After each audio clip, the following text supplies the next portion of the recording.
অভিষেক ব্যানার্জি পুরনো মালেদেরকে এই বালু, এই খাদ্যমন্ত্রী, শিক্ষামন্ত্রী এদেরকে পারতো, এদেরকে সব কেস খাইয়ে খাইয়ে খাইয়ে গায়ে স্ট্যাম্প লাগিয়ে দিচ্ছে।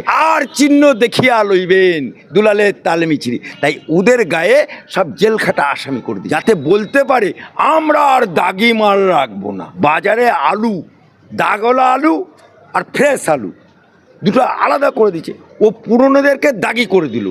আর অভিষেক ব্যানার্জির মতটা পোষণ করার জন্য সব নতুন চোরেদের আবির্ভাব করে। অনুব্রত বলুন আর মদন মিত্র বলুন, এ দুটোই জেল কাটা আসামি। এ সাওদানা আদায় ও গরু চোরে। এখন কে দলে থাকবে?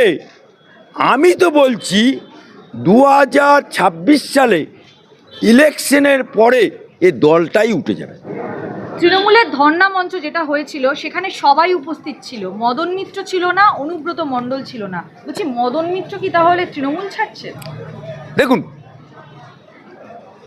তৃণমূল দলের সৃষ্টিকর্তা কে? মমতা ব্যানার্জি। তৃণমূল দল প্রতিষ্ঠাকারীদের মধ্যে মুকুল রায় চলে গেছে, পঙ্কজ ব্যানার্জি চলে গেছে, মদন মিত্র সাইট, আরও যে আছে অনুব্রত সাইট।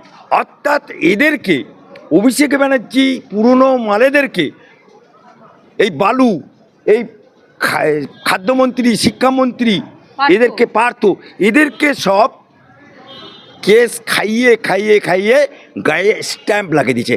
আর চিহ্ন দেখিয়া লইবেন দুলালের তালে মিছিরি, তাই ওদের গায়ে সব জেল খাটা আসামি করে দিয়েছে। ফিরাদ হাকিমকেও জেল খাটা আসামি করে দিয়েছে, একদিনের জন্য হলেও তো জেল কেটেছে।